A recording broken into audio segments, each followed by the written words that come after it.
and welcome back to Beyond Resistance Pod, where we share hard-won insights to build blue power in red communities and start winning. I'm Sarah Schulz. And I'm Jennifer Austin. And Jennifer, what are you fired up about today? I think you know. I do. So on today's pod, y'all are going to hear an interview with Congresswoman Sarah McBride. And I think that she's going to have you fired up in the same way that Sarah and I are currently fired up after talking to her. Oh my gosh, absolutely. Like that's what I'm fired up about. We're just literally coming off of that conversation and it was such a beautiful conversation. She's so amazing. The themes that she just shares kind of off the cuff about hope and being a good neighbor and like what it takes to like build, coalitions locally and she's everything that we are trying to do here on this pod, and I'm just so grateful that she was willing to join us for a good long time to have a great great talk about all the things. Perspective. She gave us more time oh my gosh. than we had scheduled. Yeah. So it was amazing. Absolutely. So that's coming up. We're not going to go talk too long about it because you should hear it for yourself. And that's next. Yeah, I do want to say before we go into that, I kind of wanted to ask her, like, how does she hold conversations with normal people? Because she would say something and I would just be like, jaw drop, like, you know what I mean? Like, I know. It's like a mic drop every time she says something. How do just average people be like, okay, I'm going to respond to that? I know. She's so talented and gifted. And I mean, we're just so lucky to have her, in Congress. Like it's so lucky to have her in Washington.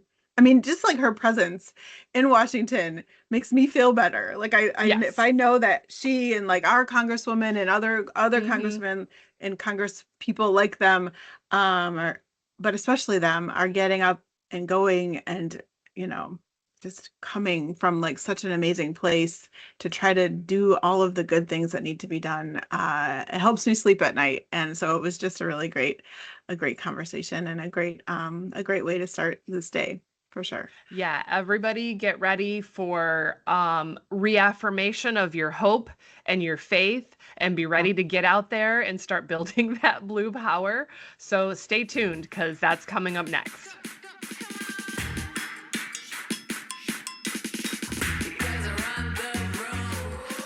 Today's guest hails from the great state of Delaware. She served in the Delaware Senate for 4 years, and she's been politically involved since college. I think before, I've heard a lot of podcasts about her. I think it's safe to say she's a political nerd, like some of the rest of us. Congresswoman Sarah McBride, welcome to the pod. It is wonderful to join you, and you are 100% right. I am a political nerd, sometimes insufferable political nerd. Join the club. Same. Yeah.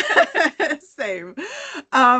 Thank you so much for being on our pod. We're so excited to have you here and to have this conversation. I know that I've personally been following you since sort of you kind of came to the national stage, and just to have you here in this space with us is so wonderful and so gracious for you to kind of give us this time for this conversation. So thank you so much.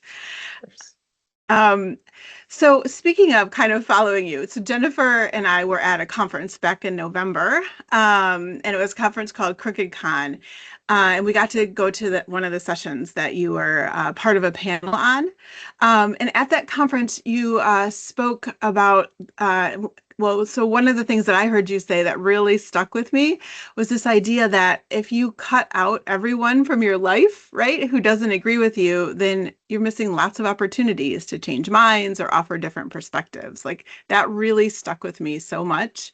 And it had me thinking about some things that you also say about what good neighboring looks like. What is it like to be a good neighbor, especially if you don't agree with your neighbor?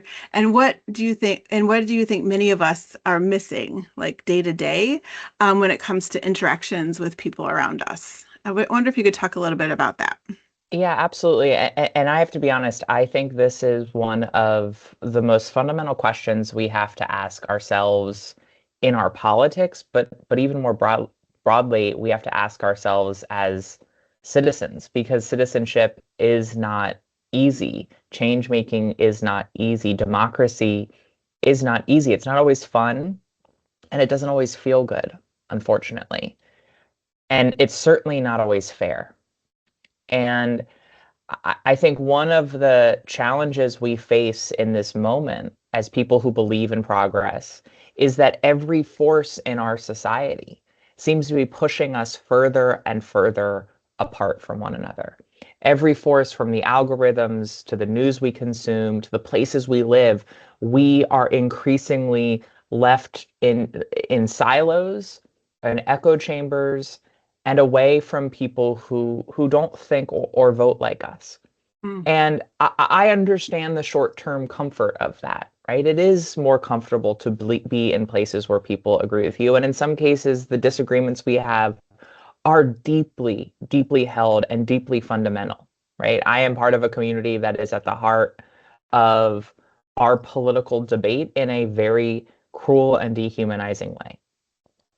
And while I certainly think all of us should protect our own mental health and our own safety, while all of us have to recognize that throughout our history, the grace of people who have been cast into the shadows of a society has been abused. The course correction for all of that cannot be to eliminate all grace from our body politic. Oh, It can't yes. be to Yes. shut down all conversation, because the reality is, if we truly believe in democracy in this moment, then we have to engage in conversation. Democracy can only persist if people across the political divide are willing to engage in peaceful, nonviolent dialogue to try to convince other people of the rightness of their cause. Because the trust that democracy is built off of, the faith that is at the heart of democracy, because at the end of the day, systems of organizing society, systems of government, the structures we have, at the end of the day, they have to be rooted in some kind of faith. And democracy is rooted in the faith in one another. It's rooted in the faith in other people's capacity to change. When you lose that, then to get your way, you have to impose force or intimidation in order to get it. If you believe in people's capacity to change, then you can engage in persuasion. You can open hearts and change minds. That's the only way for democracy to persist, but it's also the only way for us to genuinely change hearts and minds. And I think one of the challenges for so many people in our own coalition is that we have started to treat conversations and relationships as a tool to reward or punish people based on whether we think that they are right or wrong. And again, I'm not saying every trans person needs to be in conversations where there are people who are committed and not operating in good faith, committed to hurting them and being mean to them. But I don't want all of my allies to leave that conversation. Mm. I don't want, because one, I want my allies to hold those folks accountable, but I also want my allies to be present to change the people who are entering in good faith and with goodwill and good intentions, to change their hearts and minds. And I certainly also want some trans people to stay in those conversations with people who are not all the way there. And I think we have to make a distinction between those who are committed to bigotry, those who are committed to hurting other people, and those who are just trying to learn and might have questions and might have concerns. And we can make that distinction. But when we start to treat relationships purely as a tool to reward and punish, that means we have conditioned ourselves into thinking that if I am in conversation with someone who disagrees with me, that means I condone everything they say or think or believe. And that is destroying our capacity to coalition build. Yes. And it's destroying our capacity to actually change people's minds, which is what we need to do to build progress. And obviously, at the end of the day, protect our democracy. Oh my gosh. That's so amazing. You're reminding me of like literally a conversation over text I was having with my best friend this morning. And what we were talking about was outrage culture. And we were saying like, Why does the thing that makes you feel outraged, why is that the end of the conversation and not the start of the conversation? Because our instinct Yes, right now in beautifully this culture said. is to just be outraged, to cancel, to like be really loud about it, and then there's no room for a conversation after that. That's right. That's right.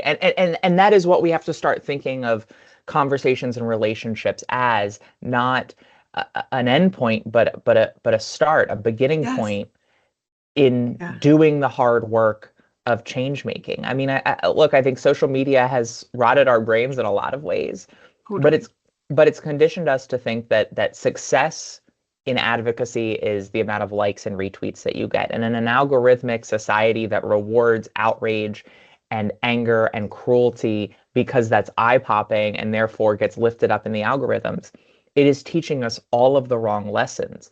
It's, yeah, maybe teaching us how to be really popular with people who already agree with us, but it's destroying our Right. capacity to, in many ways, to speak to people who aren't yet with us, to not just preach to our choir, but to grow our congregation. Yeah, that makes me think of just to continuing the same vein. I was talking to a friend yesterday about another friend, I guess I'll say, but kind of like in general, I think it like applies to young people, but it's not just young people Mm-mm. because I see full grown 40, 50-year-old adults doing the same thing, like this whole dunk culture, even within people who generally agree. You know, Yes. it's like if you don't agree with me Yeah. 100%, I'm going to dunk on you and get Yeah. my social media points, but where does that leave us? It does not help us move forward. It does not help us build those coalitions after that discussion is over with. And that's something we're kind of dealing with right now in a Senate primary right here Yeah. in Michigan to replace Kristen McDonald Rivet, who went on to be a congresswoman. Yes, it is. Well, first of all, it's often purity for thee and not for me. I think we see a Absolutely. lot of people who Hmm. impose That's right. purity that wouldn't actually hold up under the same scrutiny, if it was truly sort of retaliated against them.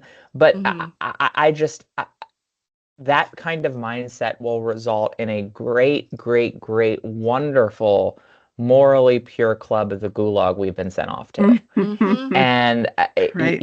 I'm not interested in being the president of the Democratic Party club at that gulag. I'm interested in us electing a president of the United States who Yeah. actually has power to effectuate change and No stop doubt. the gulag from happening in the first place. Absolutely. Yes.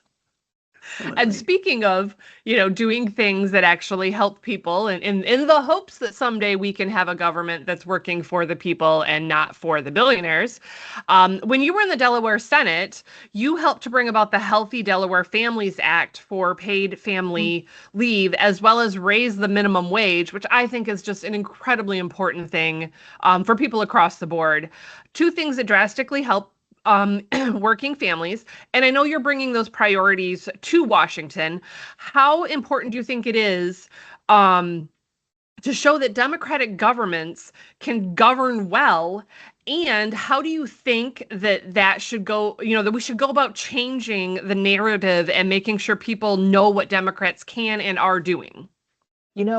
Before I even get to that, as you're asking the question, one of the things I was just thinking about, sort of tying in the previous question that we were just talking about, is too often we're given this false distinction between meeting voters where they are, extending grace, engaging in conversation, assuming goodwill and good intentions until proven otherwise. We mistake that for also a kind of politics that is um, small ball, Mm, unexciting, mm. that it isn't bold, that doesn't really meet the needs of people. Those are two different things. It is a false choice to think we have to choose between meeting people where they are and being bold. Absolutely. And and I think, here in Delaware, when I was in the state Senate, I think we did a really good job of combining both of those things and actually recognizing how inextricably linked both of those concepts are: being bold and meeting people where they are. We know that the supermajority of Americans want an increase to the minimum wage. We know that a supermajority of Americans want paid family and medical leave. We know that a supermajority of Americans want every single person to be able to get the health care that they need. And I think that these two concepts, meeting people where they are and delivering bold solutions for the people that we represent, they go hand in hand, because they not only are about change making and progress, it's also about this crisis of hope in our democracy right now. Right? I talked about this crisis of trust, this crisis of faith. It really all manifests in this crisis of hope. People give up on one another, and then they give up on politics as a mechanism for progress. And when they give up on politics as a mechanism for progress, that is the greatest gift you can give to an authoritarian, because then it allows people in giving up on politics as a means of progress, then they choose a politics of angertainment. Right? Yep. If I can't get what I need, then at least I can be entertained by it. Or it results in them giving up on politics entirely. And I think that the fuel of Trumpism, the fuel of this right-wing authoritarian rise, not just here in the United States, but globally, is this crisis of hope that democracy can no longer see, hear, and deliver for everyone.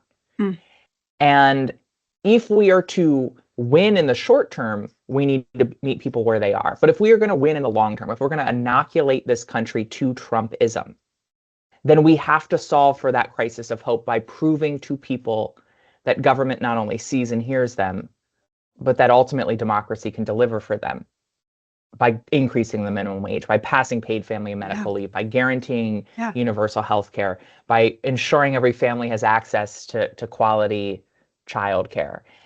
These are things that are keeping people across the political divide up at night.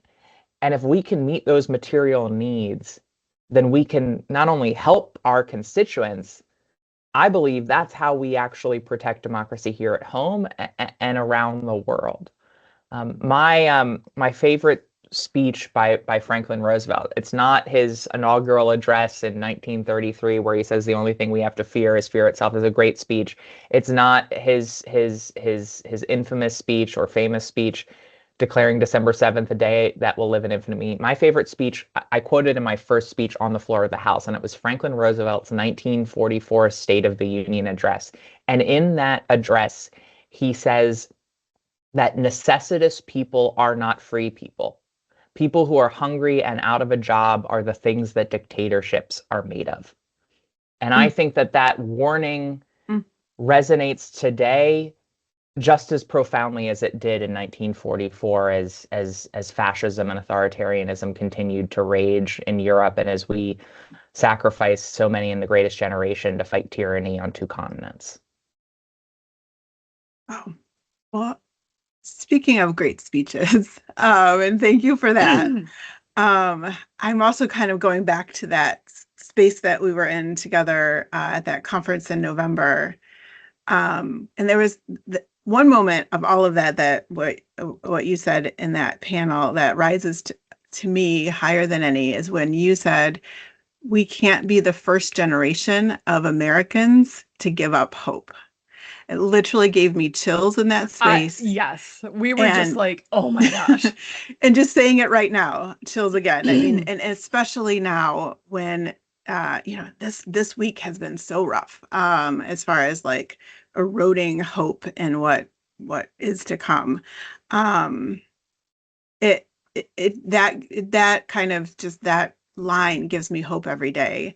I wonder if you could talk a little more about that and how we can reach Americans who've given up hope and bring them into this activism so that we can all work together for the country that we all deserve.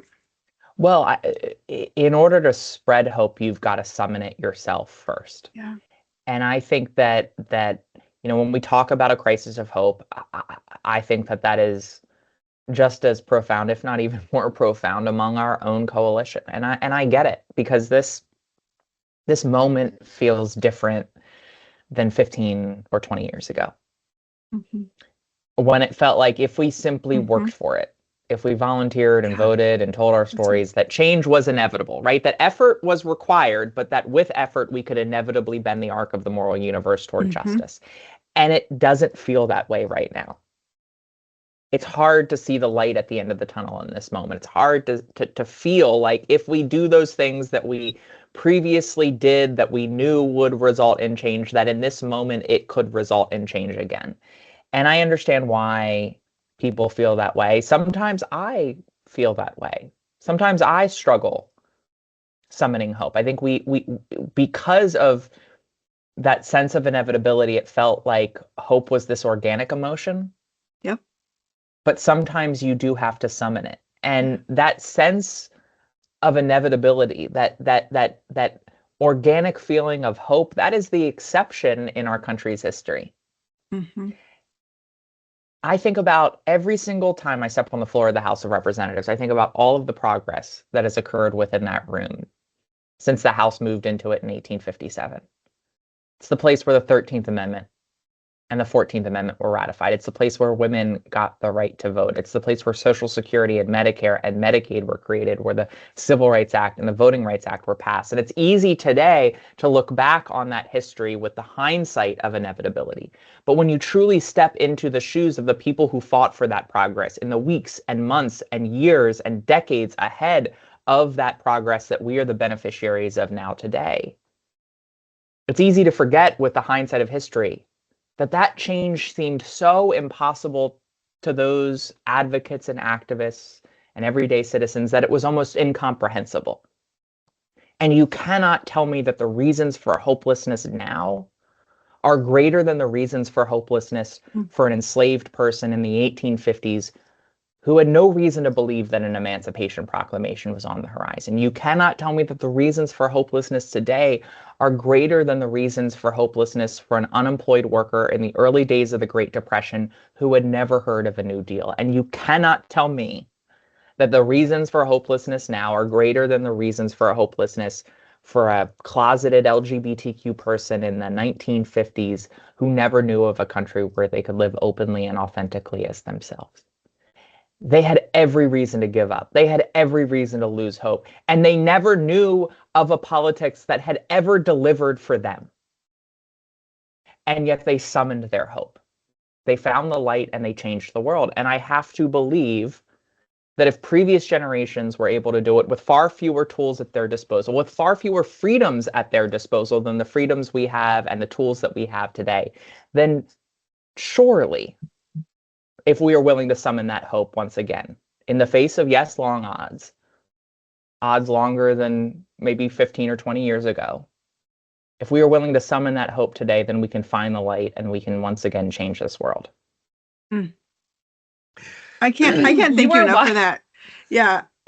So here's the thing about, so especially for leaders of this work in local organizing efforts, like those words are so important because those folks like us, Jennifer and I, have been like out in the trenches, out in front, like all the things locally, trying to just make the change in our own backyards and our own neighborhoods.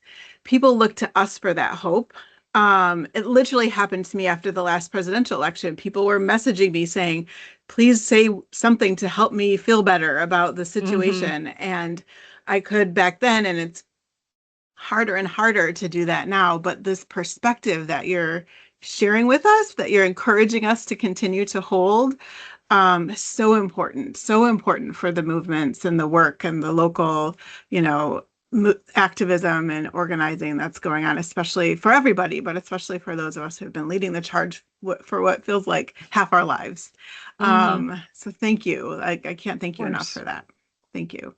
Yeah, I was going to say, when we walked away from Crooked Con, you are one of the main reasons that I was like, we can do this. Let's go. Yeah. Thank you.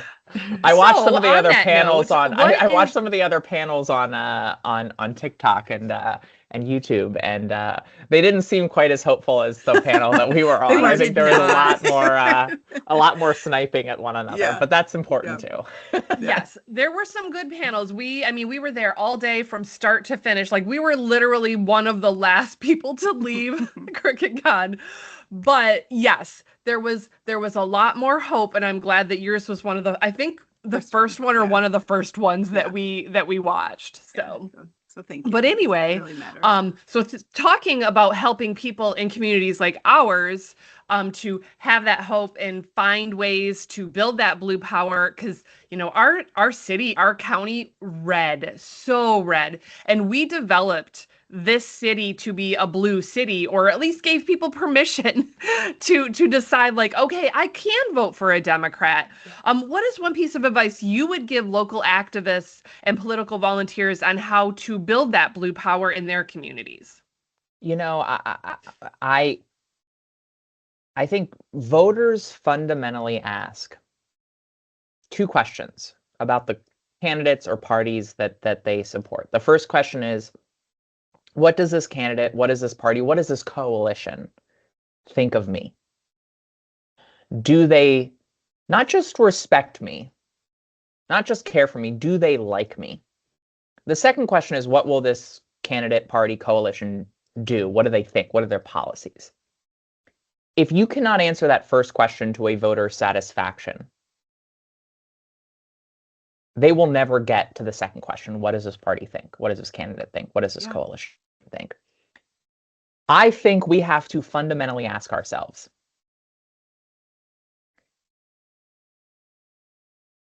do we genuinely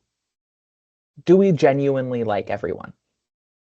I don't mean every single individual. Do we genuinely like humanity? Do we like humanity in all of its messiness and all of its diversity? And I think we have to say yes, because, and to genuinely summon it. Doesn't mean you're not going to be frustrated. It's not going to mean you're not going to be disappointed. It's not going to mean that you don't like individual people. But you cannot tap other people's better angels if you are not willing to see them yourself. And if we are truly the progressives that we say we are in policy, then we have to practice that in our own lives. And being progressive means believing that no one is their worst action. No one is their worst belief. No one is irredeemable. It means seeing the dignity in every single person. And that is hard. Sometimes it requires effort. But to be a good organizer, to be successful in politics, you have to, perhaps with effort, find it.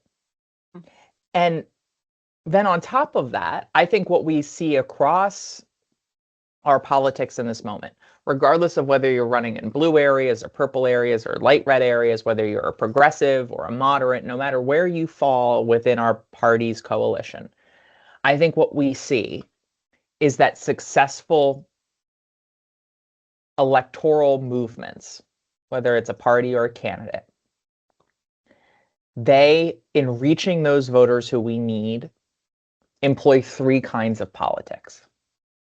The first is the politics of prosperity, the politics of affordability, right? Centering the material, tangible needs of the people that we are seeking to represent. The needs of folks who don't have the time to watch MS Now or listen to these podcasts, the folks who are working 2 or 3 jobs, single parents who are raising kids, trying to make ends meet. We have to recognize that for so many people across this country, they can't think about the long-term health of democracy because they are thinking about the short-term health of themselves and their family. We have to center the politics of prosperity. The second thing is we need a politics of pluralism. I more frequently call it the politics of Ted Lasso, to be curious, not judgmental. That's right. Yes. Yeah. And then the third is the politics of place. Rooting our politics in our sense of community, of neighborly duty to care. You used that word neighbor before.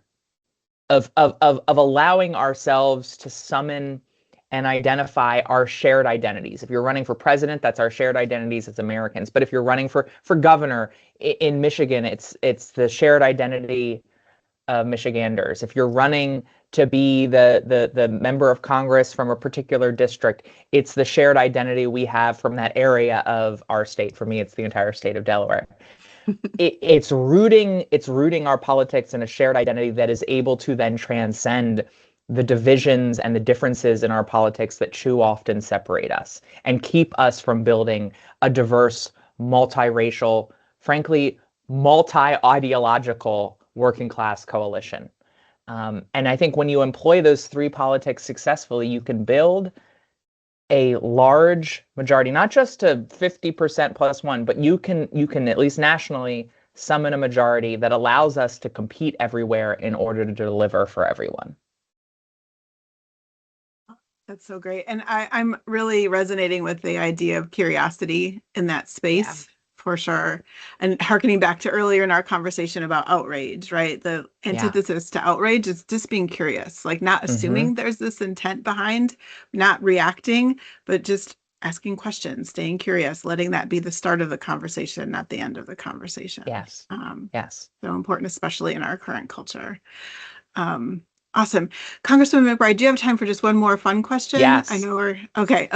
So we usually it's our tradition to end our episodes with a fun question to kind of help our listeners get to know our guests and Jennifer and me a little differently. So here's the fun question today. Winter is happening. Winter is wintering all over the country right now. Schools are canceled, there's snow days and all the things. We talked about that before we started recording. I'm wondering, what is one thing that you're planning to do to just be like homey and cozy as the winter is happening outside? So what's one thing that you're planning to do personally to just get in the cozy winter mood? I love to cook. I'm not a great cook, I will say. I get better the more I do it, but I'm not a great cook, but I love to cook. I find it meditative. And as winter started wintering, I've been cooking a lot of different soups and just really enjoying the benefits of a discrete, tangible task that I can complete in the day. Because the long-term stuff is long-term. It's nice to have something that you can really enjoy and sink your teeth into literally when you're done. And I will say, I know you asked for one, but then taking that soup or that chili that I've made and curling up and binge watching some Traders. Oh, I've been wanting to start that show. I hate reality TV, but that looks like one that I think I would like. It's fun. It's very camp in the best way possible. Okay, that sounds fabulous. Yeah, yes. It's exactly what you need for a show, like for any reality TV show, just a sort of self-aware camp reality TV show with some with competition. So that's my sweet spot. Jennifer, what are you doing to be cozy? Okay, I thought you were going to ask like a snow day memory. So I'm going to do two things because so first of all, I'm going to go put on warm clothes. I mean, this outfit is fine, but like I'm just going to go put on a sweater or a sweatshirt and some, thick socks and just kind of cozy in for the day. But I wanted to talk about my favorite snow day memory, not from when I was a child, from when my two oldest were children. I think they were probably like 8 and 4. No, they would have been like 9 and 5, I think, because they were both in school. And I was dating my now husband, Craig. And I just didn't have a lot of vacation time. And so I was like, oh my gosh, I have to take a day of vacation to stay home with my kids. And my boyfriend at the time, he's like, I have tons of vacation. How about I take a day off and spend with the kids so you can go to work and not use this vacation day? And he came over and they played in the snow and built snow forts in the backyard. And we have so many pictures of like them doing that. And it was just such a huge memory for all of us. I don't know if I want to say it's a turning point, but maybe it was a turning point of like, oh, this is official. This is this is something that's long term and like he's part of our lives and he's a dad to my kids. And it's just a very, very special memory that I have, even though I wasn't there with my husband and my two oldest children. So that's amazing. That's awesome. Amazing. So my plan, I have this quilt that my great grandmother made, and she made it from scraps of, material from other sewing projects, and so literally the the squares are like postage stamp size. And it's this Mhm. whole huge quilt with these tiny, tiny squares. And she made it probably over decades, just saving scraps and cutting them and making it.